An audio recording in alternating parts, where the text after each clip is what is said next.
Bueno, quería dar la bienvenida a todos los que están aquí presentes y también a los que nos están viendo vía Facebook. Y antes de comenzar, me gustaría que recordáramos una historia juntos, ¿vale?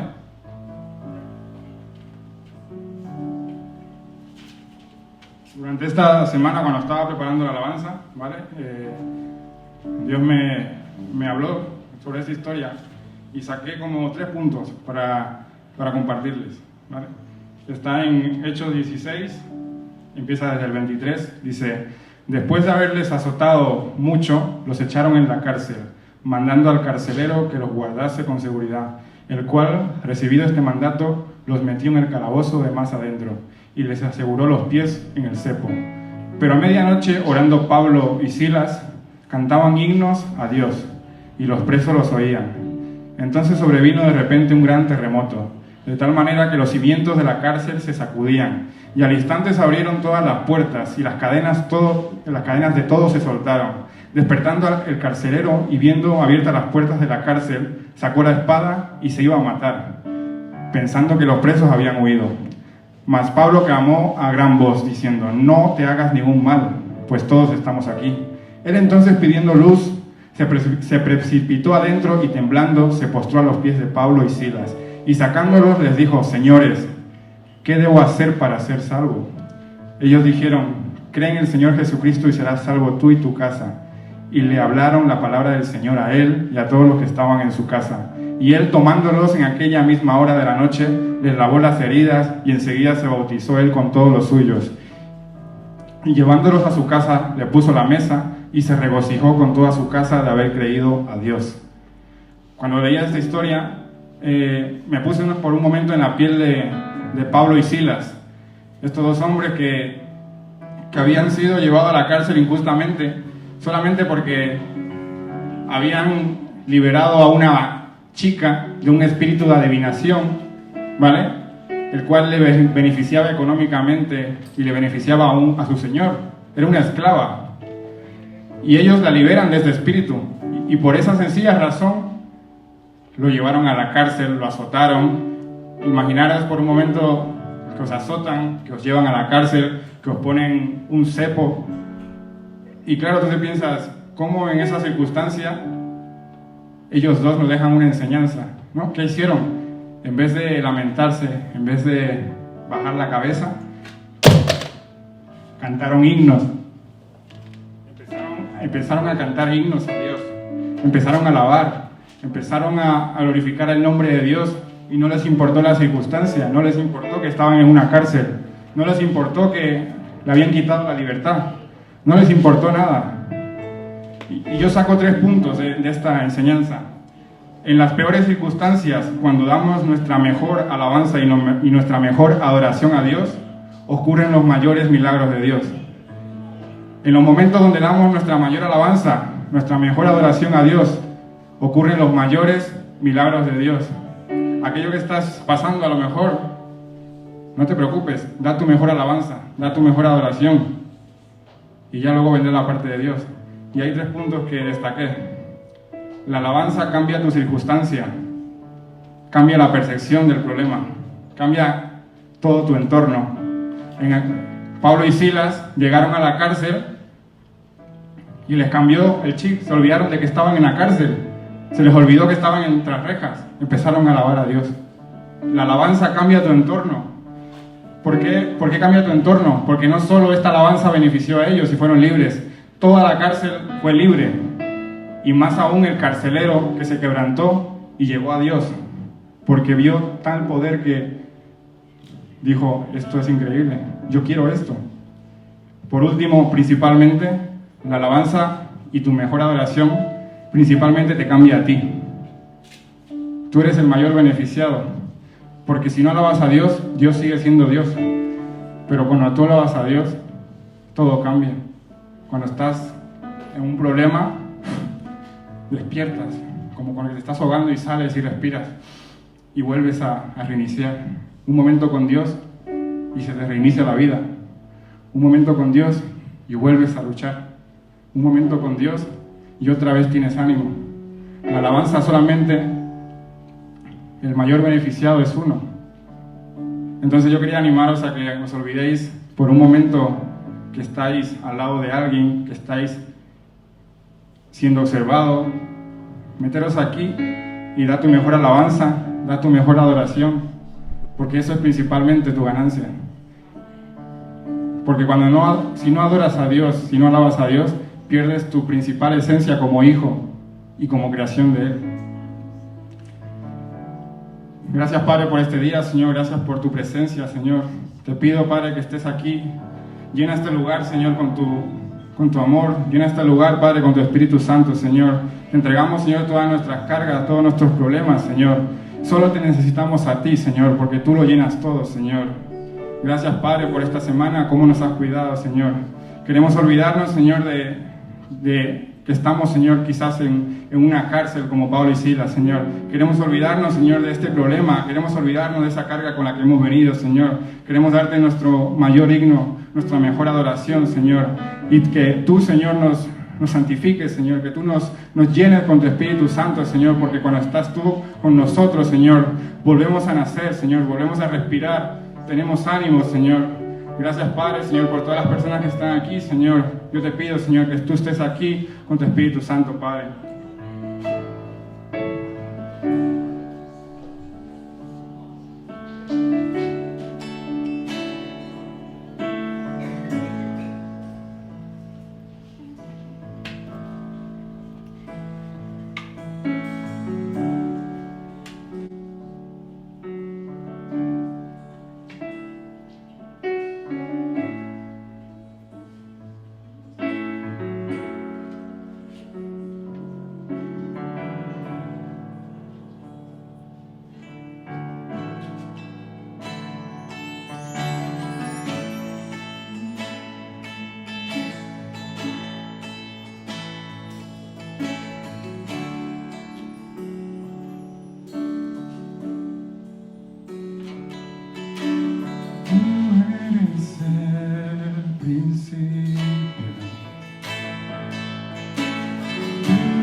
Aquí estoy, mi alma a ti entrego, tuyo soy, Señor.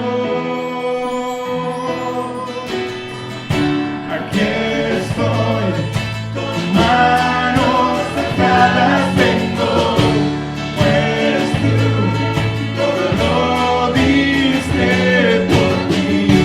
Aquí estoy, mi alma a ti entrego, tuyo soy, Señor. Aquí estoy, con manos atadas tengo, pues tú todo lo diste por mí. Aquí estoy, mi alma a ti entrego, tuyo soy,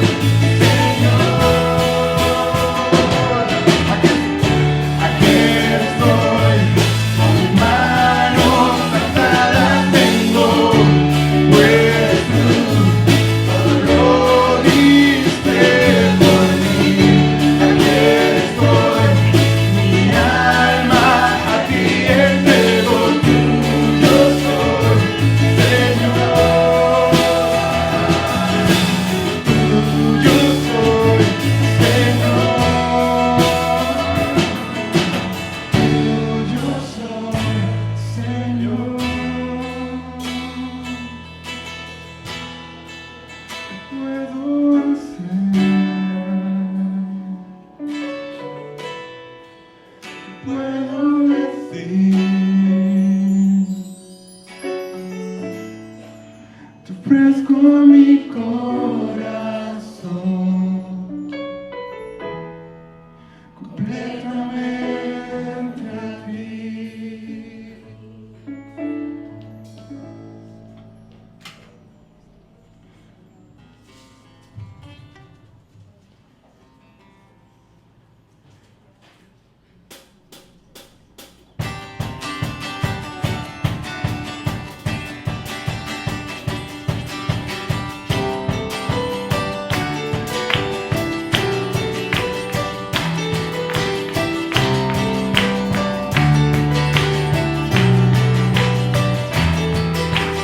Despertar, te cantaré, mis ojos santificaré, al ritmo de tu corazón caminaré hacia tu amor, tu fuego en mi interior, ardiendo está salvaje amor que brillará, esta pasión todos verán, tu gloria resplandecerá, nunca me dejarás, tu amor me sostendrá, junto a mí estarás, no siempre brillará, nunca me dejarás, tu amor me sostendrá, junto a mí estarás, por siempre brillarás.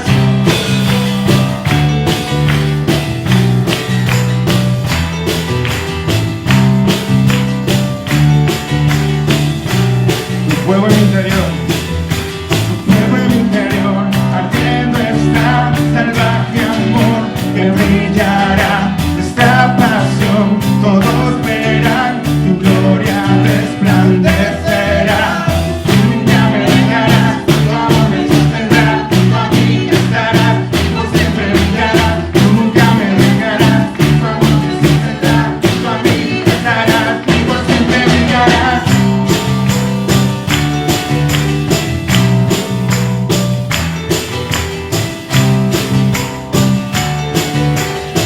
Vives en mí, vives en mí, vives en mí, soy tuyo para siempre. Vives en mí, soy tuyo para siempre.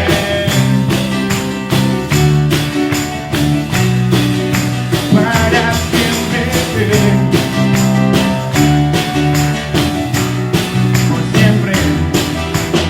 Por siempre, por siempre, por siempre, en tu amor, por siempre, por siempre, por siempre, en tu amor, por siempre, por siempre, por siempre, en tu amor, por siempre, por siempre, por siempre, en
Espíritu Santo, Señor, te invitamos, Padre, a este lugar, Señor.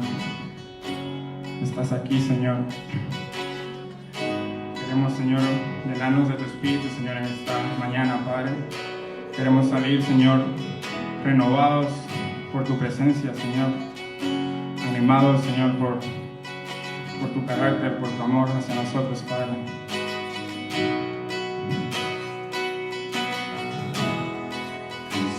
Espíritu, ven,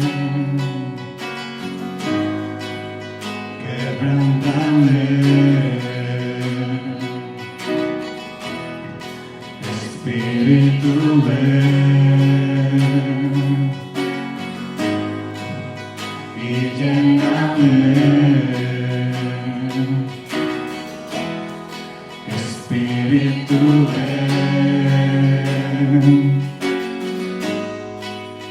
quebrántame.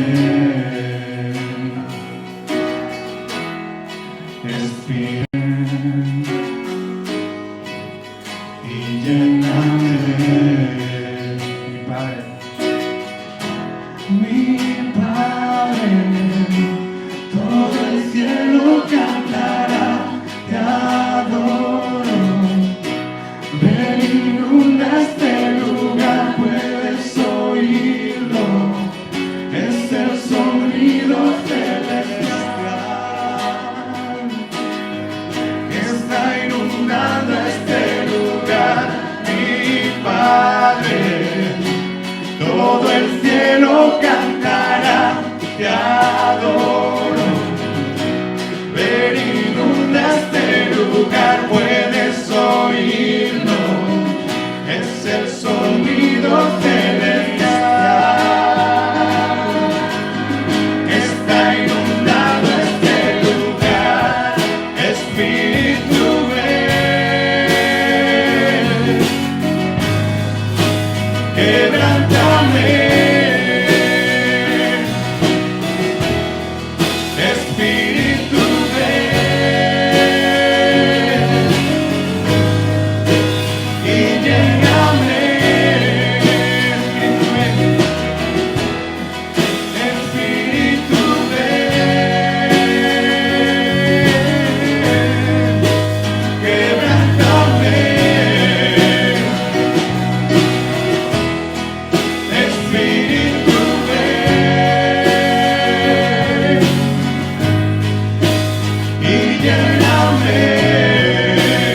mi Cristo, Mi Cristo, te venimos a exaltar tu gloria. Hoy, Señor, nos va a tocar tu fuego. Queremos ver tu reino, Dios. Queremos ver tu reino, Dios. Mi Cristo, te venimos a exaltar tu gloria. Hoy, Señor, nos va a tocar tu fuego. Queremos ver tu reino, Dios. Queremos ver tu reino, Dios. Espíritu, ven, quebrántame. Espíritu,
adoro. Ven, inunda este lugar, puedes oírlo. Es el sonido celestial. Está inundado este lugar, Mi Padre, todo el cielo cantará, te adoro. Ven, inunda este lugar, puedes oírlo. Es el sonido celestial que está inundando este lugar. mi Padre. Todo el cielo cantará, te adoro. Ven, inunda este lugar, puedes oírlo. Es el sonido celestial que está inundando este lugar. Mi Padre, todo el cielo cantará, te adoro. Ven, inunda este lugar, puedes oírlo. Es el sonido celestial que está inundando este lugar.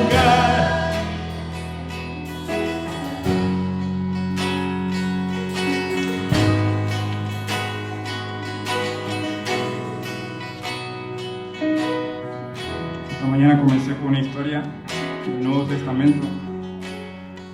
Y cuando preparaba la alabanza también recordé otra historia que está en el Antiguo, que es cuando Dios entrega la ciudad de Jericó a su pueblo y estaba todo el pueblo con una expectativa tan grande por lo que le había dicho Dios a su pueblo, de desfilar durante una semana rodeando la muralla con trompetas, con fe, y pensaba en la gente, ¿no? Que habían niños seguramente, habían ancianos, de hecho habían ancianos con trompeta, el arca del pacto, todos ahí entusiasmados porque Dios le había dado la ciudad, pero tocaba probar un poco la perseverancia y la fe durante esa semana.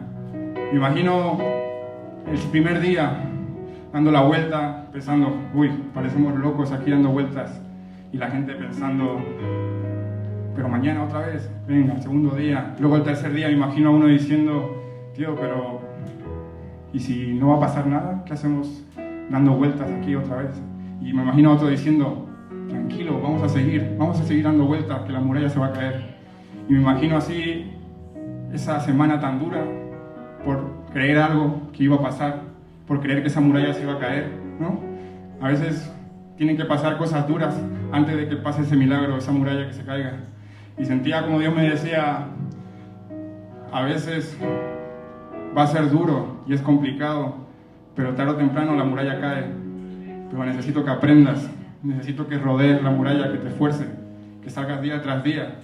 Entonces lo que comparto ahora a ustedes es, si estás pasando por un problema, por una circunstancia que ves la muralla que es imposible que se caiga, Dios te dice en esta mañana, sigue rodeando la muralla, sigue dando tu mejor himno, tu mejor alabanza, tu mejor adoración, sigue rodeando porque se va a caer, tarde o temprano se va a caer porque yo ya te di la ciudad. Lo que pasa es que quiero verte, quiero ver que tú te esfuerces, quiero que salgas todos los días. Piensa en esa muralla ahí donde estás, una muralla que quizás la ves de 8 metros de hormigón, imposible. Piensa en esa muralla y sal todos los días por ella. Sal todos los días desfilando y cantando. Gracias, Padre, Señor, porque en tu presencia, Señor, nos damos cuenta de todo esto y tú nos hablas, Padre.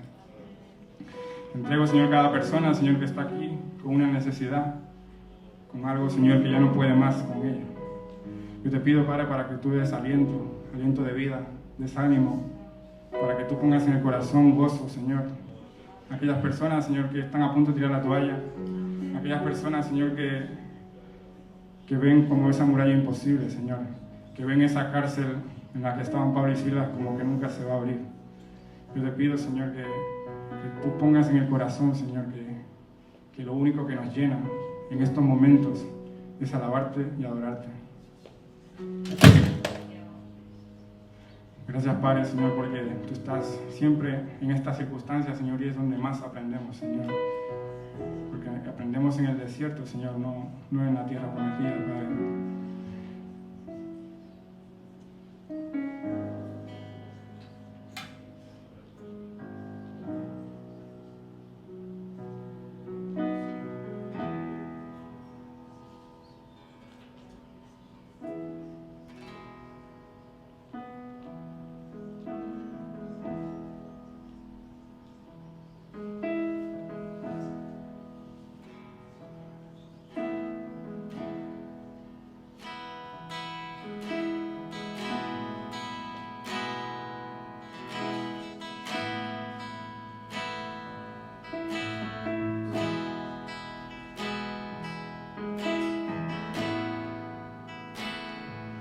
Mis tesoros han perdido todo su valor, y en este mundo ya no encuentro más satisfacción.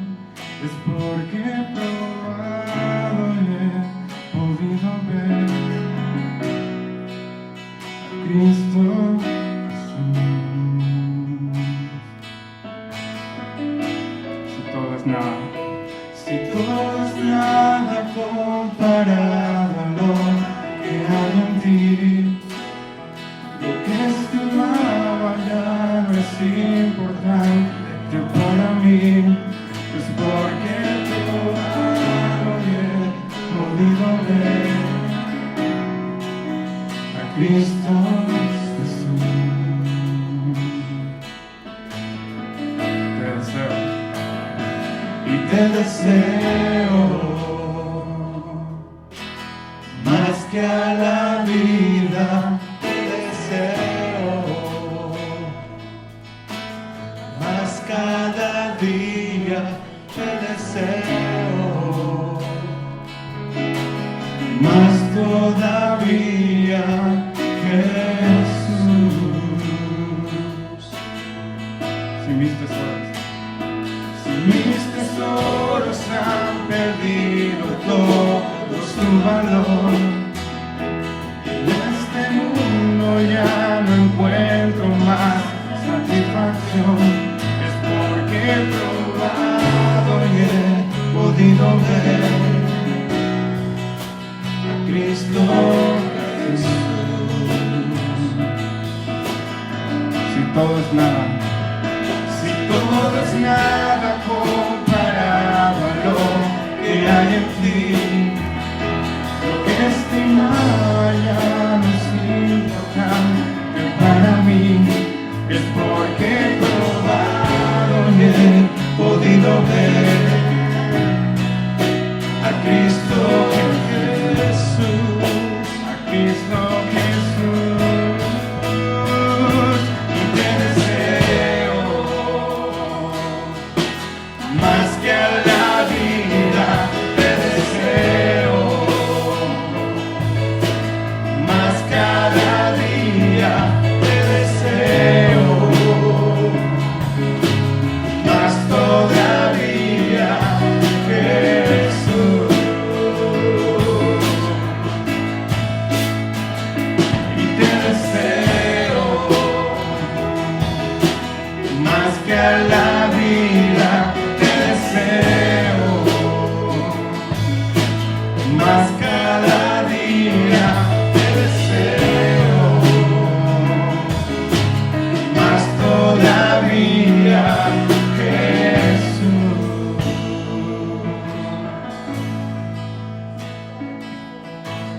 Tú suficiente serás, tú suficiente serás, hoy y por la eternidad. Tú suficiente serás, y tú suficiente serás, tú suficiente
más todavía, Jesús.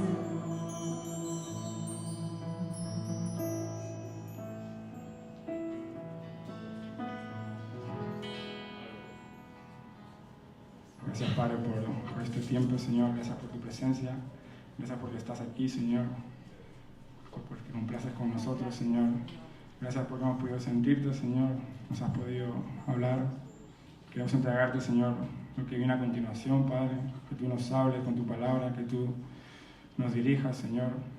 Nos exhortes, Señor. Gracias, Padre, por este tiempo. En nombre de Jesús. Amén.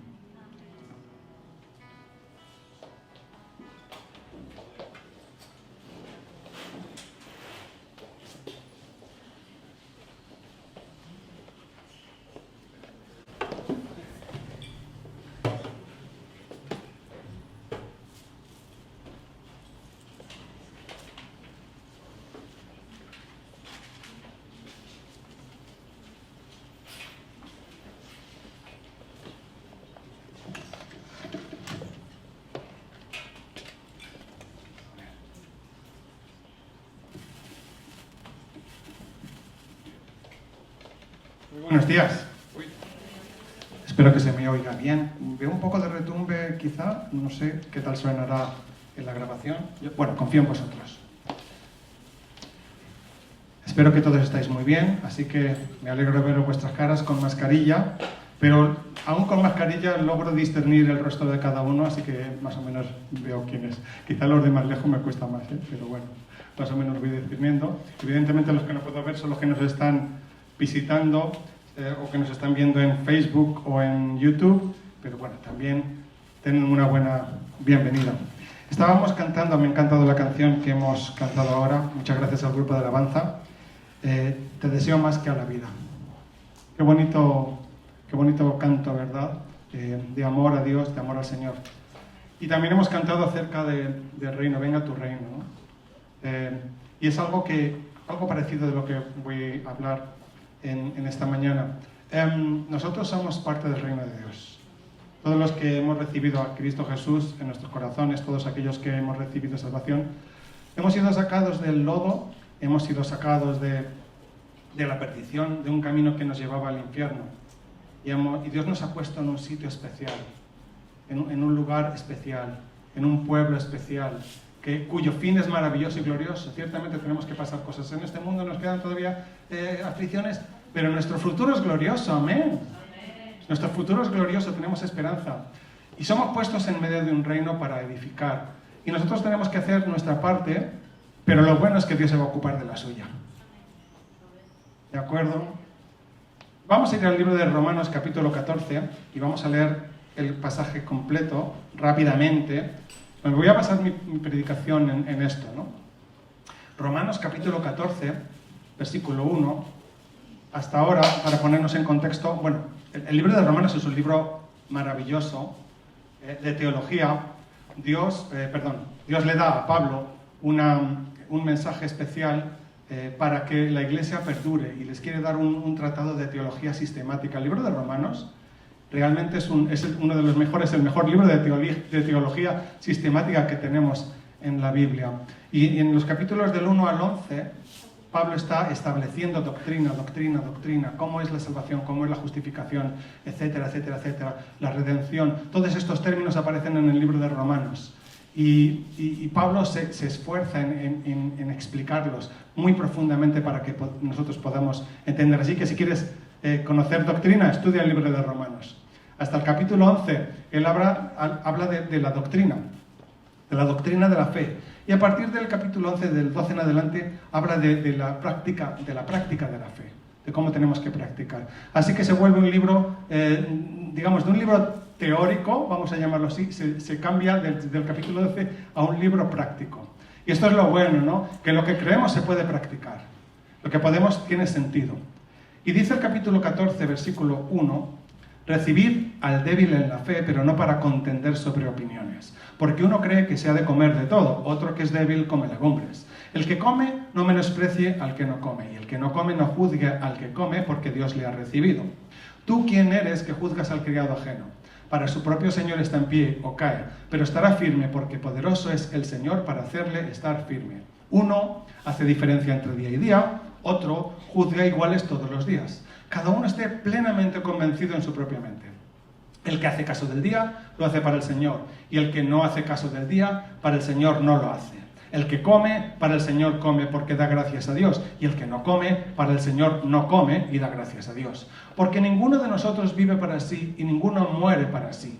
Pues si vivimos, para el Señor vivimos, y si morimos, para el Señor morimos. Así pues, sea que vivamos o que muramos, del Señor somos. Porque Cristo para esto murió y resucitó y volvió a vivir, para ser Señor así de muertos como de los que viven. Pero tú, ¿por qué juzgas a tu hermano? O tú también, ¿por qué menosprecias a tu hermano? Porque todos compareceremos ante el tribunal de Cristo. Porque escrito está, vivo yo, dice el Señor, que ante mí se doblará toda rodilla y toda lengua confesará a Dios. De manera que cada uno de nosotros dará a Dios cuenta de sí. Así que ya no nos juzguemos más los unos a los otros, sino más bien decidid no poner tropiezo u ocasión de caer el hermano. Yo sé, y confío en el Señor Jesús, que nada es inmundo en sí mismo, mas para el que piensa que algo es inmundo, para él lo es. Pero si por causa de la comida tu hermano es contristado, ya no andas conforme al amor. No hagas que por la comida tuya se pierda aquel por quien Cristo murió. No sea pues vituperado vuestro bien, porque el reino de Dios no es comida ni bebida, sino justicia, paz y gozo en el Espíritu Santo. Porque el que en esto sirve a Cristo agrada a Dios y es aprobado por los hombres. Así que sigamos lo que contribuye a la paz y a la mutua edificación. No destruyas la obra de Dios por causa de la comida. Todas las cosas a la verdad son limpias, pero es malo que el hombre haga tropezar a otros con lo que come. Bueno es no comer carne, ni beber vino, ni nada en que tu hermano tropiece o se ofenda o se debilite. Tienes tu fe, tenla para contigo delante de Dios. Bienaventurado el que no se condena a sí mismo en lo que aprueba. Pero el que duda sobre lo que come es condenado, porque no lo hace con fe, y todo lo que no proviene de fe es pecado. Así que los que somos fuertes debemos soportar las flaquezas de los débiles y no agradarnos a nosotros mismos. Cada uno de nosotros agrade a su prójimo en lo que es bueno, para edificación. Porque ni aun Cristo se agradó a sí mismo. Antes bien, como está escrito, los vituperios de los que te vituperaban cayeron sobre mí. Porque las cosas que se escribieron antes para nuestra enseñanza se escribieron, a fin de que por la paciencia y la consolación de las Escrituras tengamos esperanza. Pero el Dios de la paciencia y de la consolación os dé entre vosotros un mismo sentir según Cristo Jesús, para que unánimes a una voz glorifiquéis al Dios y Padre de nuestro Señor Jesucristo. Por tanto, recibíos los unos a los otros, como también Cristo nos recibió, para gloria de Dios. Pues os digo que Cristo Jesús vino a ser siervo de la circuncisión, para mostrar la verdad de Dios, para confirmar las promesas hechas a los padres, y para que los gentiles glorifiquen a Dios por su misericordia. Hasta aquí. El capítulo 14 empieza con un título que habla de los débiles en la fe. Después ya estaba hablando del libro de Romanos, cómo Pablo establece los fundamentos doctrinales a todos los romanos, pero ahora viene el tema práctico. Y Pablo no está hablando, cuando habla de débil en la fe, no habla de alguien que tenga dudas, ni habla de alguien que no tenga fe, ni habla de alguien que esté, digamos, en pecado abierto. Evidentemente, ya habla precisamente de las consecuencias del pecado en el capítulo 6, capítulo 7 y capítulo 8, pero no está hablando de alguien que está en pecado. Está hablando de débil en la fe. ¿Qué quiere decir esto? Se está refiriendo más bien a alguien inmaduro, alguien sin discernimiento, un hermano que no ha tenido entendimiento, claro, en algunas situaciones, ¿verdad? Personas quizá que tienen sus ideas, que tienen sus propias ideas, que tienen su propia forma de ver las cosas, que no están muy de acuerdo con las Escrituras, pero ellos están convencidos que es así. A estos, dice Pablo, hay que recibirlos, aunque nos cuesta a veces recibir una persona que de alguna forma ve las cosas de una forma muy diferente que yo, a la luz de las Escrituras. No, estoy hablando no de temas principales, estoy hablando de temas secundarios, porque es lo que estaba tratando aquí precisamente. Había líos en la iglesia, en las iglesias primitivas tenían muchos líos, porque había gente de dos trasfondos, había gente de trasfondo hebreo y había gente de trasfondo griego. Y la gente de trasfondo griego venía de una cantera distinta,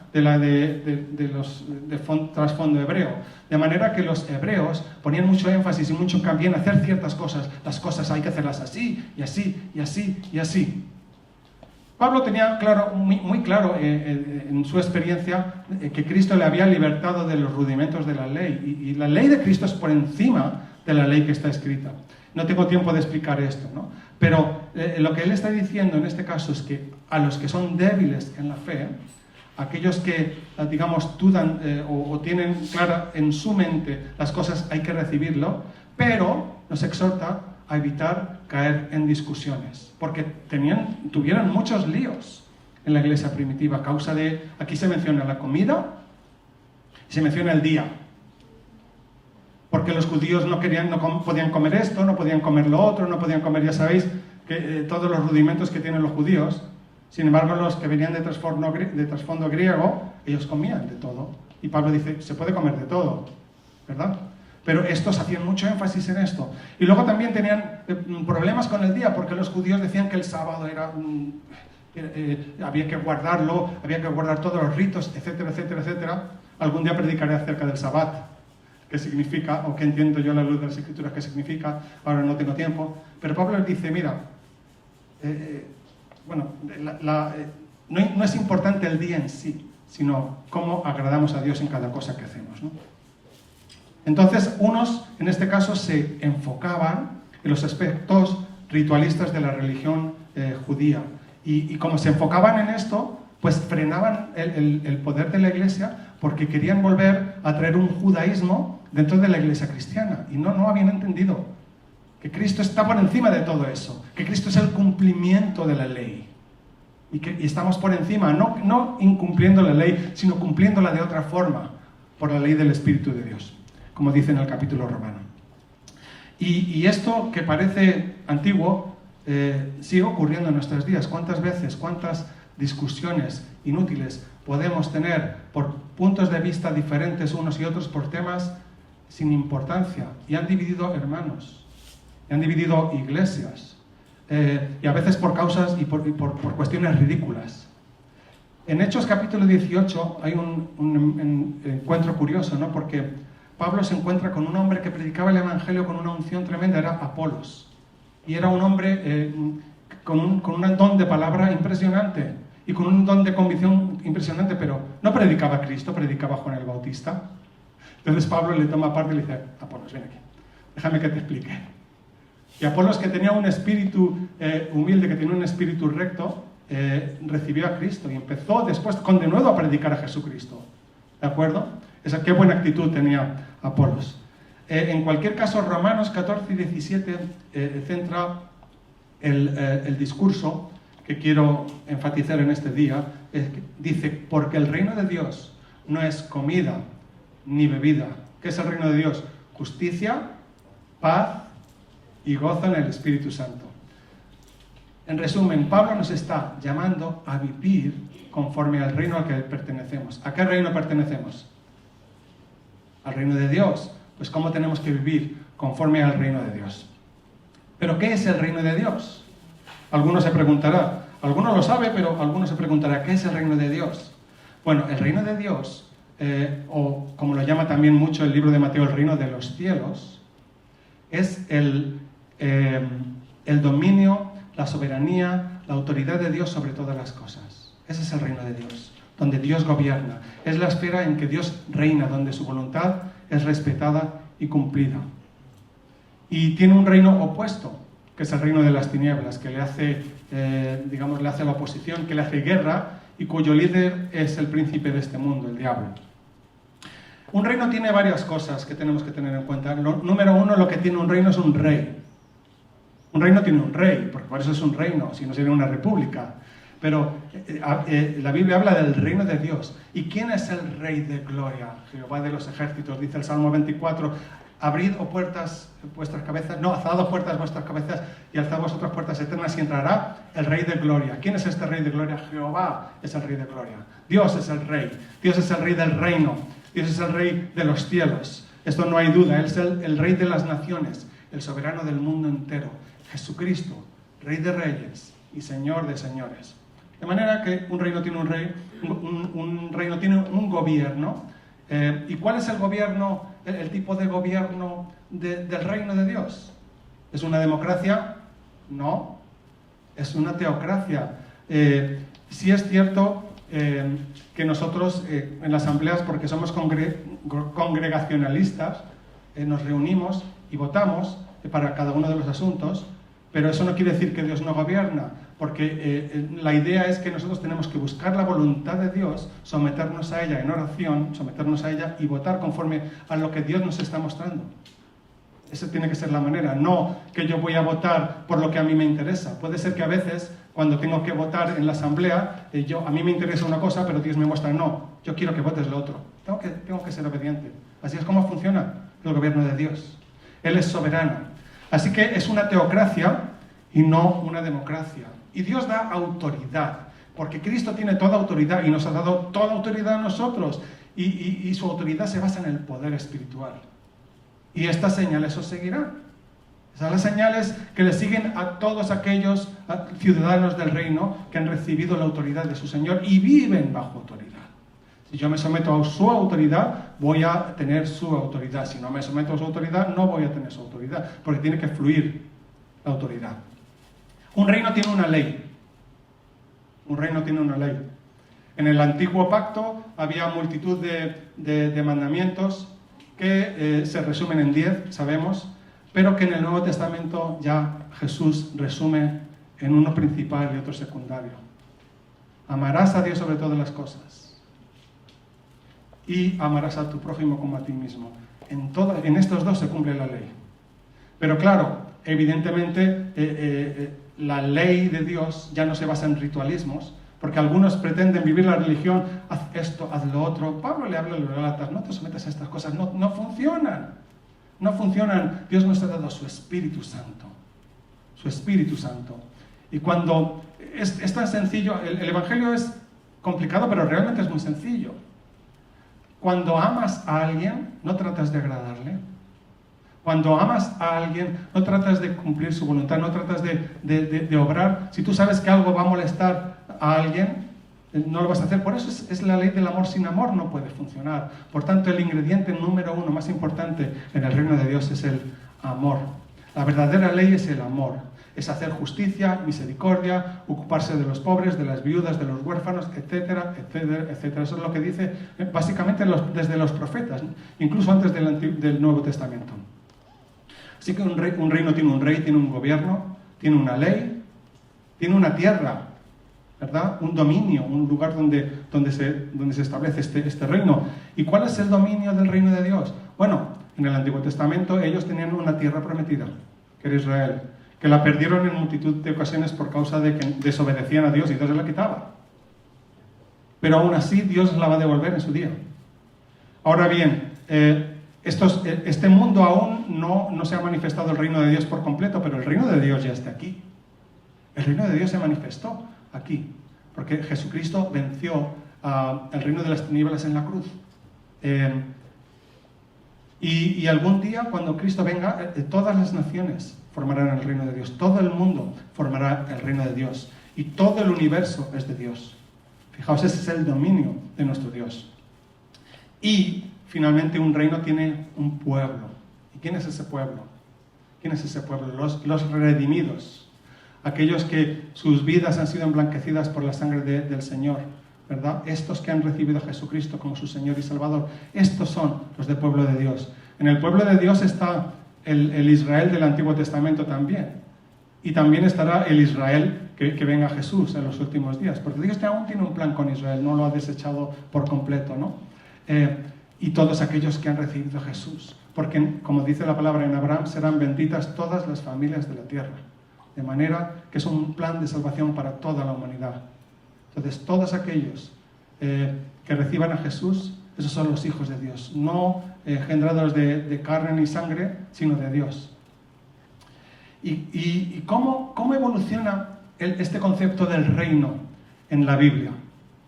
¿Cómo surge esto del reino? Porque al principio, cuando vamos al primer libro de la Biblia, en Génesis, se nos menciona que Dios creó a Adán y Eva y estaban tan maravillosamente, no carecían de nada allí, pero ¿cuál fue el problema? Que cuando Adán cae y Eva, bueno, Adán y Eva pecan, ante la caída hay un romper ahí directamente. El diablo, digamos, el hombre al pecar entrega toda la autoridad que Dios le había dado, se la entrega al diablo por causa del pecado, y desde entonces hay una maldición. Y ya en Génesis capítulo 3, versículo 15, habla de dos reinos, habla de dos simientes, la simiente de la mujer y la simiente de la serpiente. Y estas van a estar, digamos, en conflicto hasta el final de los tiempos. Y esta mujer engendrará un varón, está hablando proféticamente de Jesucristo, que aplastará la cabeza de la serpiente. Eso es lo que hizo Jesús en la cruz, aplastó la cabeza de la serpiente. Los profetas anunciaron la venida del rey Mesías, el ungido, el hijo de David, el que ocupará el trono de Dios eternamente. Dan detalles tan impresionantes que yo no sé, bueno, evidentemente los judíos le rechazaron porque quisieron rechazarle, no porque tuvieran falta de conocimiento, porque estaba claro que nacería de una virgen en Belén, sufriría para expiar los pecados y establecería el reino universal de justicia y de paz sobre la tierra. Y después establecería unos cielos nuevos y una tierra nueva. El profeta Daniel anuncia, en la visión de Nabucodonosor, habla de una imagen metálica y habla de 4 reinos que dominarán el mundo conocido, ¿no? Y después habla de un reino eterno, una roca que caerá y aplastará todos los reinos del diablo, ¿verdad? Y ese será el reino del Mesías por siempre. En el Nuevo Testamento se menciona continuamente, porque claro, evidentemente el reino de Dios había llegado, se había manifestado la figura de Jesús. Y menciona continuamente el reino de Dios. En el libro de Mateo utiliza más la versión reino de los cielos por la mentalidad hebrea, porque digamos que esto es un modismo hebraico, pero digamos, la frase reino de los cielos está a lo largo de todo el Nuevo Testamento. Y se nos dice que la prueba de la llegada del reino fueron las señales prodigiosas, milagros que ocurrían, expulsión de demonios, ¿verdad? Y fijaos que Jesús nos dio autoridad a la iglesia a la iglesia nos dio las llaves del reino. Él nos dijo que nos ha dado las llaves del reino para atar y desatar todo lo que atéis. En los cielos será atado en la tierra, todo lo que atéis en la tierra será atado en los cielos. Él a los suyos nos ha dado poder, no nos ha dejado, digamos, sin ningún poder, nos ha dado poder. Ahora, nuestro poder funciona en un ámbito y siempre bajo la sujeción de Dios. No podemos intentar operar fuera de los ámbitos y fuera del contexto en el cual nos ha sido dada esta autoridad. Si estamos bajo la autoridad, si estamos en el orden correcto de Dios, nosotros tenemos autoridad en el nombre de Jesús. Si nos salimos de su control, si nos salimos de su ámbito, entonces perdemos toda autoridad. Por eso el enemigo quiere sacarnos de la bendición de Dios, porque nos hace inútiles.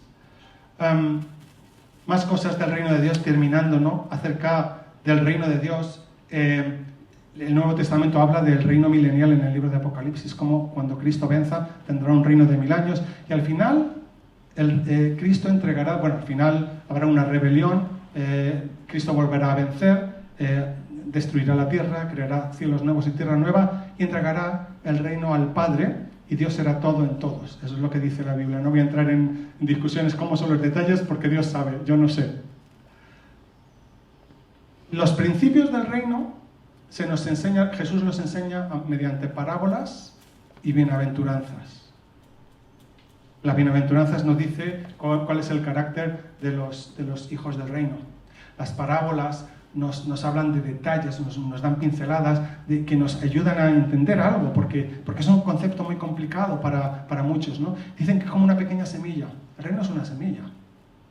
Una pequeña semilla que se siembra, que un día crecerá de forma sobrenatural y será un árbol gigantesco. Pero también dice que el diablo también siembra una semilla, es una cizaña, que crece entre medio de la semilla que Dios ha sembrado.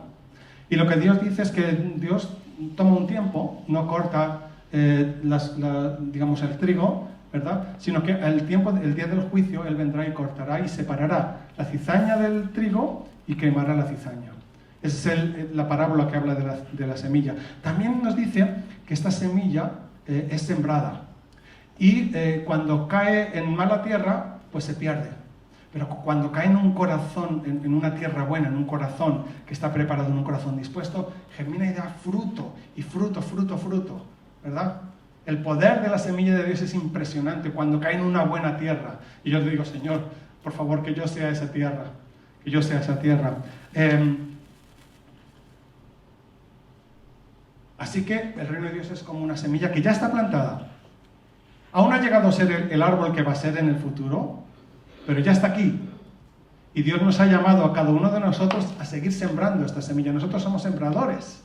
Sembramos la semilla del reino de Dios para que otros puedan entender, para que otros puedan recibir lo que nosotros recibimos algún día, la bendición. Porque la bendición del reino no se acabó cuando yo recibí al Señor. No, no, no. Ahora tú que has recibido esta bendición tienes que sembrarla para que otros la reciban. Bien. ¿Y cuál es el propósito? Porque claro, cuando Dios hace algo, Dios no hace las cosas sin propósito. ¿Cuál es el propósito del reino de Dios? El propósito del reino de Dios es la reconciliación. Porque Dios amó al mundo, viéndolo perdido. Y como Dios amó tanto al mundo, ¿qué pasó? Que entregó a su único Hijo para que todo aquel que en Él crea no se pierda, mas tenga vida eterna. Así que el Rey vino primero para salvarnos, para reconciliarnos. ¿Y reconciliarnos de qué? ¿De qué tenemos que reconciliarnos? Reconciliarnos de que estábamos separados por el pecado de Dios. Todo hombre está separado a 4 niveles de Dios. Está separado de Dios, está separado de sí mismo, porque hay un rompimiento cuando, a causa del pecado, que no estamos ni con nosotros mismos reconciliados, ¿verdad? Estamos, separados los unos de los otros. La obra de Cristo nos une, por eso nos habla que tengamos que ser unánimes en Cristo, pero la obra del diablo nos separa, nos divide y trata de destruirnos. Y también estábamos separados del entorno de la naturaleza. Entonces la obra de Cristo es una reconciliación, primero con Dios, luego con nosotros mismos, porque cuando Él nos salva nos da paz, ¿verdad? ¿Has recibido la paz de Dios en tu corazón? Si no la has recibido, déjame que ore por ti luego. Pero hemos recibido la paz de Dios, que sobrepasa todo entendimiento. También nos reconcilia unos con otros. Y nos lleva a la reconciliación, a la pacificación.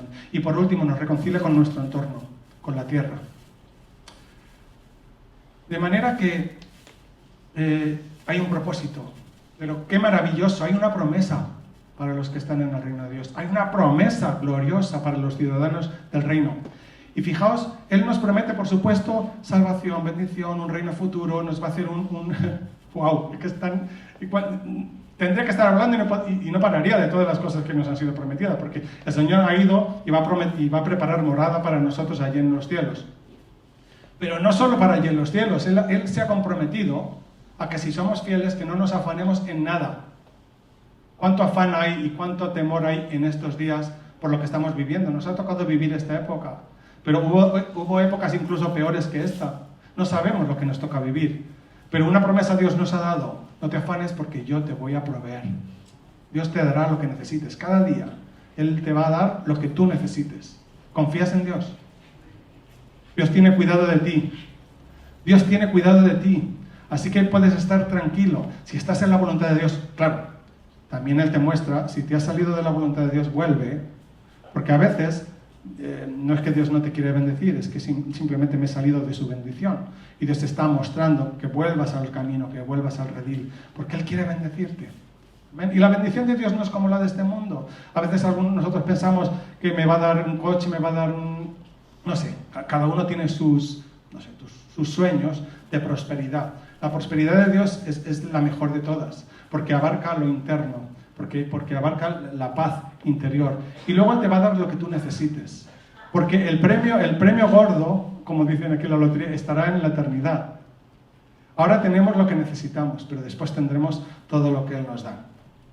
De manera que, una vez que más o menos establecido lo que es el reino de Dios, ahora vamos a ir al tema que hablamos al principio, que es acerca de débiles y fuertes. ¿Os acordáis que empezamos el Romanos capítulo 14 hablando acerca de los débiles en Dios?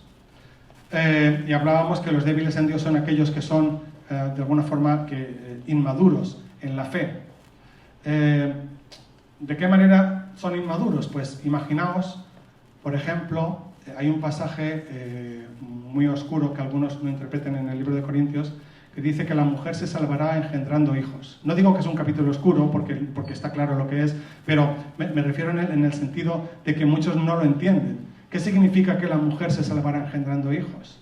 Imaginaos que un hermano débil pues piense, no, es que la mujer, y es que esto ha ocurrido, no que en el pasado esto ha ocurrido. De hecho, unas mujeres, para ellas lo más honorable era tener hijos, que no es malo, ¿entendéis? Pero ¿qué quiere decir esto de que la mujer se salvará engendrando hijos? A lo mejor un cristiano débil diría, es que la Biblia lo dice, mira, está claramente, la mujer se salvará engendrando hijos. Entonces, alguien que tenga madurez dice, pues, rápidamente se entenderá y discernirá que no puede sacar un texto de la Biblia que esté opuesto al resto de la Biblia, porque ¿cómo se salva? ¿Cómo es la salvación que Pablo ha hablado en Romanos? Es teniendo hijos. No tiene ningún sentido, algo no encaja. De manera que, justamente en unos versículos antes, habla de Adán y Eva, y lo que está hablando este pasaje es justamente de la simiente de la mujer y la simiente de la serpiente. Y lo que está haciendo es una referencia al libro de Génesis, y está diciendo, la mujer se salvará engendrando a un varón. ¿Qué varón? Jesucristo, el que tenía que venir a morir por todos nosotros. La palabra se interpreta a sí misma. Por eso tenemos que tener cuidado y no, pues eso, enfocarnos en un pasaje que podemos no entender o que está, digamos, dando un mensaje contrario al resto de las Escrituras. ¿Cuáles son los consejos para débiles en la fe y para fuertes en la fe? Porque está hablando de los fuertes en la fe, tenéis que soportar, tenéis que recibir a los débiles en la fe. Y esto nos cuesta. El primer consejo que vemos en las Escrituras es que tenemos que buscar la gloria de Dios y no la nuestra. Así que apunta. Busca la gloria de Dios y no la tuya propia. Porque a veces lo que pasa que realmente entramos en discusiones porque queremos quedar por encima. Queremos, ¿entendéis? Queremos que se note que yo tengo la razón.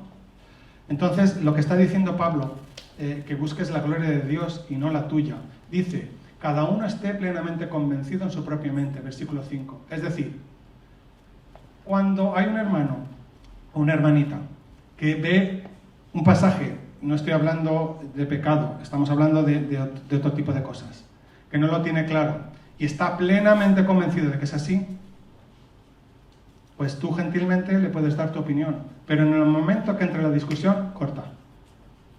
Es lo que está diciendo, lo que está aconsejando Pablo. Mejor no discutir. Y lo que está diciendo, muy bien, tú lo crees así, pues cada uno obra conforme a su fe, pero que lo haga para agradar a Dios. Luego, si estamos dispuestos, oremos y estudiemos la palabra. Y el Espíritu Santo a su tiempo, si tú tienes un corazón humilde, si tienes un corazón dispuesto, revelará la verdad a cada uno. Si estamos dispuestos, claro. Si no estás dispuesto, si quieres quedarte en tu mente, pues entonces es tu problema. Pero si tú estás dispuesto, el Señor te va a revelar. Pero el problema es cuando intentamos, no sé cómo decirlo, intentamos forzar a que los demás piensen como yo pienso. Yo puedo enseñar, pero no puedo hacer que nadie piense, no está en mí el poder, solo lo puede hacer Dios. Yo no puedo hacer que otra persona piense de otra forma. Yo solo puedo enseñar. Unos lo verán de una manera, otros lo verán de otra. Segundo consejo, tenemos que ser buscadores de la verdad. Dice el proverbio, busca la verdad y no la vendas. Compra la verdad y no la vendas, dice en concreto. Tenemos que conocer la verdad. Tenemos que saber en qué hemos creído, en quién hemos creído, de qué espíritu somos y a qué reino pertenecemos. Cuando estudiemos la palabra, que tenemos que estudiar la palabra, esto lo doy por sentado. Si alguno es débil en la fe, porque no abre la palabra ni la lee de reojo, pues entonces ya sabemos por cuál es el problema, ¿no? que no estás fundamentado en lo que está escrito, ¿no? Pero si aún así es porque, digamos, lees la palabra pero aún no has recibido revelación, tienes que estudiar con un corazón humilde y dispuesto a cambiar si el Espíritu te revela que estás en error en algún tema. ¿Cuántas veces el Señor me ha revelado errores? Y he pensado de una manera y digo, uy, pues no es exactamente como yo lo pensaba. Y Dios te da entendimiento mientras vas leyendo. Yo recuerdo cuando era un recién convertido, todavía, pero vamos, más cuando era un recién convertido, porque tenía unas ideas, claro, cada uno de donde haya venido. Y yo leía el libro de los Salmos y leía el libro de los Proverbios. Uf, cuánta limpieza, simplemente cuánto avivamiento en mi vida, en mi corazón, simplemente con leer Salmos y Proverbios, y no te digo ya con el resto de las Escrituras. Pero es la misma palabra la que te lleva a la verdad. Ese es el Espíritu Santo en ti, el Espíritu Santo que te ha sido dado cuando tú estudias las Escrituras con un corazón dispuesto, honesto. Él te guía toda la verdad. Porque a veces puede ser que tú has escuchado o tú tienes una forma de pensar porque lo dijo no sé quién en tal seminario, porque lo dijo no sé cuál en tal lugar, y no estudias la palabra con honestidad, sino que todo lo filtras por lo que dijo otra persona. ¿Entendéis lo que quiero decir? Si la palabra muestra que lo que dijo esta persona es correcta, amén. Pero si la palabra me dice, estás equivocado, pues no, amén. Pero tenemos que estudiar las Escrituras con un corazón humilde y dispuesto. Y tener cuidado con la fuente de la cual bebemos. Hoy en día en las redes son una gran bendición, pero también hay un gran peligro. Porque hay bendición, porque hay predicadores con palabras buenísimas, pero también hay gente que está predicando y enseñando herejías y tremendas cosas, ¿no? Entonces, tengamos la capacidad de un poco de filtrar, pero para eso no me tengo que dar solamente con lo que dice uno. Es decir, el que predica es como si estuviera cocinando. Y, bueno, he utilizado un ejemplo malísimo para mí, porque yo cocinando, es decir, no, mejor que no os invite que cocine yo, porque entonces no volvéis a mi casa. Pero bueno, pongo este ejemplo, ¿no? Alguien que está cocinando y está mezclando ingredientes, y hay ingredientes que pueden hacer una buena comida, pero puede haber ingredientes que la hagan fatal, ¿no? El caso es que tenemos nosotros que escudriñar las Escrituras. Porque el predicador es como un cocinero que te está preparando todo cocinado. Pero tú tienes que venir a la fuente para conocer qué realmente está diciendo ahí. Fijaos que en tiempos de Jesús, es una cosa curiosa, los que más debían saber, los religiosos de su tiempo, fueron los que le rechazaron. Y ya lo habían anunciado los profetas. Incluso a los discípulos Jesús les tuvo que corregir, porque no sabían de qué espíritu eran. Fueron a predicar a un lugar, a Samaria, y los samaritanos no les recibieron. Y entonces los discípulos se enfadaron. ¿Cómo que no nos han recibido? ¿Pero qué se creerán estos? Bueno, esto lo estoy añadiendo yo. Realmente dice que estaban enojados, ¿no? Porque le pidieron a Jesús, manda que descienda fuego del cielo y consúmelos. ¿Qué le dijo Jesús? No sabéis de qué espíritu sois. No sabéis de qué reino sois. Porque el Hijo del Hombre no ha venido para destruir las almas, sino ¿para qué? Para salvarlas. Para salvarlas. Así que cuando estudiemos, seamos moldeables como el barro. De manera que cuando estudias tu palabra, cuando estudias la palabra de Dios, hazlo de manera correcta. Hay un error habitual, que es que a veces parece como que nos queremos enfocar en un tema, y no salimos de ese tema. Si quiero hacer escatología, solo escatología. Si quiero de la gracia, y no me salgo de ese tema. ¿Cuál es el problema de solo enfocarte en una parte de las Escrituras? Pues es como en una fotografía. Entonces una fotografía y entonces de repente enfocas un punto, pero se desenfoca el resto. Así que mejor que cuando estudies la Biblia, lo estudies desde un enfoque global. No vayas simplemente a enfocarte en un monotema, sino que el mensaje de la Biblia es completo. De manera que tienes que estudiar la Biblia desde un entorno completo. tienes que ver en conjunto de la palabra. Así que, lo mismo que en la foto ampliamos el enfoque, nosotros tenemos que, cuando estudiamos, ampliar el enfoque, no solo estar en un tema, porque el problema de los débiles, a veces también, es que solo buscan lo que les interesa. Entonces van a estudiar lo que les viene bien a su postura y lo otro lo desechan. ¿Ves? Aquí dice esto. Bueno, pero vamos a ver. No. ¿Qué dice aquí? Pero vamos a ver. No. ¿Qué dice la Biblia entero? ¿No? Entonces, tenemos que enfocarnos en el conjunto y ampliar el enfoque. Así que cuando estudiemos, tenemos que venir con honestidad y con humildad y buscar la verdad. Y a veces esa verdad nos va a corregir a nosotros mismos y nos va a decir que lo que estamos pensando estábamos equivocados o no lo veíamos. Porque fijaos que el libro de Hebreos habla de que en el pasado Dios nos habló por medio de los profetas, nos habló por Moisés, pero dice, ahora nos ha hablado por el Hijo. Es decir, no que estaban equivocados en el pasado, sino que tenían una revelación hasta cierto nivel. Luego hubo más revelación, pero ahora nos ha hablado el Hijo, que es la máxima revelación, y cuando estemos en su presencia tendremos la plena revelación. De manera que míralo de esta forma, ¿no? La palabra te va revelando cada vez más la verdad. Y esa verdad te cambia tu mente, tu forma de pensar. Y si la verdad que yo cuando estoy estudiando contradice mi manera de pensar, ¿qué tengo que hacer? Esto está mal. ¿No? No. Cuando la palabra de Dios contradice lo que yo estoy pensando, lo que tengo que hacer es ajustar mis pensamientos a lo que está en la palabra. A lo que está en la palabra. Algunos me preguntan alguna vez, bueno, ¿y tú qué opinas de esto? Y yo digo, bueno, lo que opine de esto es irrelevante. Yo lo que opino es lo que dice la palabra. En mi entendimiento esto es lo que dice. Y si hay alguien que piensa de una manera, que venga y que me diga por qué. Solamente si soy honesto cuando estudio, solamente si busco la verdad, el Señor me va a cambiar y voy a adquirir la mente de Cristo. Otro consejo que nos da Pablo en este pasaje: no juzguéis los unos a los otros, no os juzguéis los unos a los otros. Hay que entenderlo porque en otro pasaje también dice que nos tenemos que juzgar los unos a los otros, pero tiene que ver con juzgar el pecado. Y evidentemente hay ministerio también para juzgar las cosas que no deben ser, está claro, ¿no? Pero cuando juzguemos, que juzguemos con justo juicio, es lo que nos enseñan, que seamos justos juzgando, y para eso necesitamos ser justos nosotros mismos. Y Pablo está hablando de menospreciar. El menosprecio es una forma de juzgar. Cuando dices, no tiene ni idea, ¿verdad? Y tiene el sentido de condenar. Y aquí,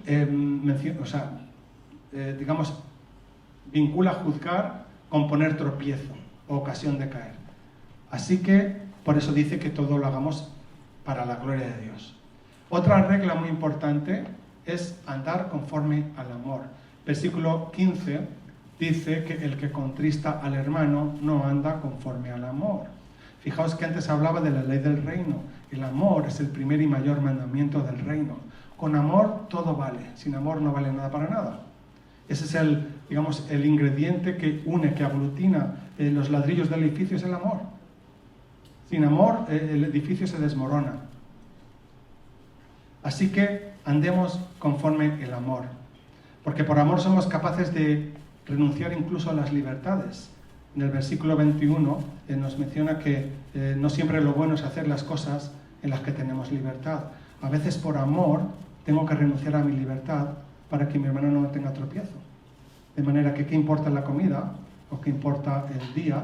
Para ti, que tú lo tienes claro, pero si para el otro no está claro y a ti no te importa perder la libertad por amor a tu hermano, pues lo que te está diciendo Pablo es, tú que eres fuerte, recíbele, respétale y deja que Dios obre en su vida. Andar conforme al amor. Lo bueno es que nuestras actitudes no nos hagan tropezar o que no hagan ofender o debilitar al hermano débil. Un ejemplo es, hoy en día, se me ocurre, no sé si alguna vez habéis llevado mascarillas en este tiempo, ¿no?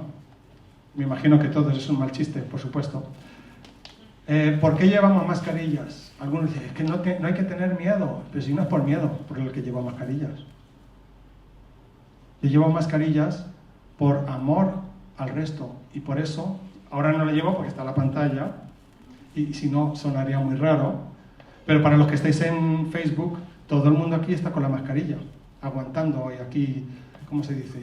De pie al cañón, ¿no? ¿Pero por qué llevamos mascarillas? Por amor a los demás. Por amor a los demás tenemos la mascarilla, nos está cubriendo, nos cuesta respirar, pero queremos evitar hacer daño a otros. Porque yo realmente me hice una prueba hace 2 meses, no tenía virus, pero yo no sé si puedo ser portador, que hay un montón de, ¿cómo le llaman? No, ¿cómo es esto? ¿No? Y bueno, inmunes, pero asintomáticos, es que ya hay tantos términos que ya me pierdo. Puedo ser asintomático y resulta que estoy contagiando a otros, pues entonces me pongo la mascarilla y así evito, ¿de acuerdo? Pero yo por amor decido perder mi libertad de respirar el aire fresco. Cuando estoy fuera, cuando estoy en mi casa me la quito, pero no es porque tengo miedo. Si yo muero, me voy con el Señor. Pero cuando voy por la calle, por amor a los demás y por amor a la sociedad y por ser un buen ciudadano, me pongo la mascarilla. No pasa nada. Pues es lo mismo, ¿no? En la iglesia. ¿Y qué más dice Pablo? Sigamos lo que contribuye a la paz y a la mutua edificación. Sigamos lo que contribuye a la paz y a la mutua edificación. Mira, la iglesia no es para que tú te edifiques de forma individual. Es para tu edificación, pero no es el propósito tu edificación única. Y no podemos venir de manera egoísta, es para la edificación del edificio, es para la edificación conjunta. Y tú edificas a los hermanos y yo edifico a los hermanos y cada uno de nosotros nos edificamos los unos a los otros. Es para la edificación conjunta. Cada uno tiene su lugar. Y cuando yo edifico a mi hermano, estoy edificando el reino y por tanto me estoy edificando a mí mismo. Ese es el principio. De manera que sigamos lo que contribuye a la paz y a la mutua edificación, y discutir desde luego no lo es. Más bien, la palabra nos habla de que tenemos que ser pacificadores, tenemos que ser perdonadores, y que somos embajadores de Dios para con los hombres. Y para ser embajadores tenemos que ser pacificadores, porque Dios nos usa a nosotros, al reino de Dios, para llevarle el Evangelio a otros, para que otros puedan entender la verdad del reino de Dios, la verdad del Evangelio. Así que vivamos sabiendo de qué reino pertenecemos y vivamos para edificar el reino de Dios. Así que Pablo nos enseña en este pasaje a madurar. A madurar y a no ser tropiezo los unos con los otros. Hoy tú puedes ser el fuerte en la fe y el otro hermano puede ser el débil en la fe. Pues si tú eres el fuerte, recíbele con paciencia. No discutas, deja que Dios haga la obra. Vuelvo a enfatizar estos en temas secundarios. Pero mañana puede ser que tú seas el débil y el otro sea el fuerte, porque habrá algún tema que a lo mejor el otro hermano ha sido alumbrado y tú todavía no has recibido revelación en ese tema. Porque ¿cuántos saben todos los misterios de Dios? Ninguno. De manera que Dios da revelación conforme Él quiere y conforme a lo que nos esforzamos a estudiar, Él va dando revelación. Pero el fuerte debe recibir al débil y tener paciencia.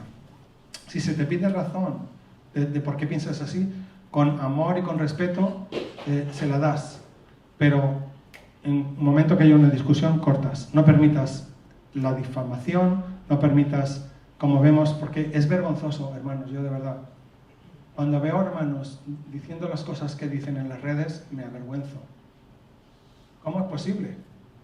¿Cómo es posible que unos hermanos digan otras cosas de otros hermanos, les mandan al infierno, herejes y todas estas cosas? No sé si me entendéis. O porque no me gusta este cantante, pues digo cualquier barbaridad. Y no sé por qué en las redes es tan fácil difamar y hablar mal y decir... no sé, yo honestamente siento vergüenza cuando veo estas cosas.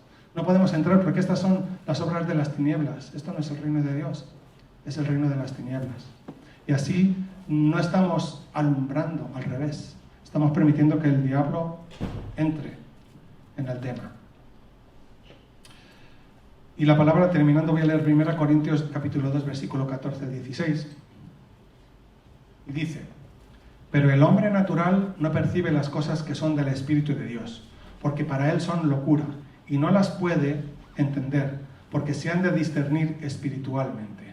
En cambio, el espiritual juzga todas las cosas, pero él no es juzgado de nadie. Porque ¿quién conoció la mente del Señor? ¿Quién le instruirá? Mas nosotros tenemos la mente de Cristo. Señor, muchas gracias que tú nos has dado tu palabra, que es como un faro, que es la luz que alumbra nuestro camino.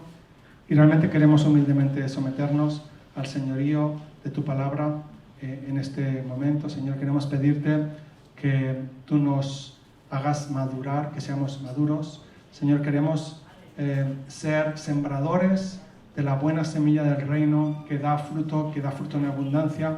En el nombre de Jesús queremos pedirte que tú nos alumbres en cada debilidad, en cada área de nuestra vida que necesitamos revelación. Señor, transforma nuestra mente, cambia nuestros pensamientos, todo aquel pensamiento en nuestro corazón que está equivocado. Señor, revela tu verdad en mi vida. Señor, estoy dispuesto, Señor, a que tú obres en esta mañana en mi vida y que me cambies por completo. Señor, obra conforme a tu preciosa voluntad. Señor, aquí estoy dispuesto. Te damos gracias por todo en el nombre de Jesús y te pedimos que edifiques tu reino, especialmente en este tiempo donde muchos tiemblan, muchos están bajo el imperio del temor y muchos que no te conocen. Señor, danos también esta creatividad, danos dirección para aprender a vivir este tiempo de una forma productiva. Señor, muéstranos nuevas maneras de predicar, muéstranos nuevas maneras de obrar. Señor, te damos gracias porque tú estás con nosotros y podemos saber que en cada momento tú nos diriges, estás con nosotros y Señor, nos das lo que necesitamos en cada momento. Gracias, tú eres el gran proveedor que provee para cada cosa que yo necesito. Te damos gracias en este día. Te pedimos que sigas acompañándonos hasta nuestros hogares, en el nombre de Jesús. Amén. Muy bien, pues no quiero añadir más, simplemente mencionar que habréis recibido en el grupo en la lista de difusión, estos términos de WhatsApp a veces me lío, pero creo que es en la lista de difusión de WhatsApp que tenemos de la iglesia se anunció que falleció Eusebio. Entonces, bueno, esta mañana me imagino que habrán tenido el funeral ahí. Simplemente pues si tenéis ocasión de llamar a Ofelia y pues darle el pésame, pues también que lo podéis hacer, ¿de acuerdo? Tened esto en vuestras mentes. Los anuncios son muy breves, estamos de vacaciones. Tendremos la reunión de oración el jueves a través de Zoom. Tenéis el link, porque el link no cambia, pero bueno, lo refrescaremos el jueves antes de las reuniones a las 7 de la tarde. Todos aquellos que podéis uniros, aunque es diferente, porque no nos reunimos en vivo, pero nos vemos por lo menos las caras y podemos orar todos juntos y está bien, es una bendición. Y nada más, vamos a ponernos en pie y nos despedimos en oración. Muchas gracias, Señor, por tu palabra. Muchas gracias, Señor, que en esta mañana hemos podido reunirnos. Te pedimos que cumplas tu perfecta voluntad en cada uno de nosotros y que nos guardes. Guárdanos de todo mal, guárdanos de virus, de contagios, danos inmunidad en el nombre de Jesús y haznos ser una luz para todos aquellos que están en tinieblas. Te lo pedimos en el nombre de Jesús. Amén. Amén.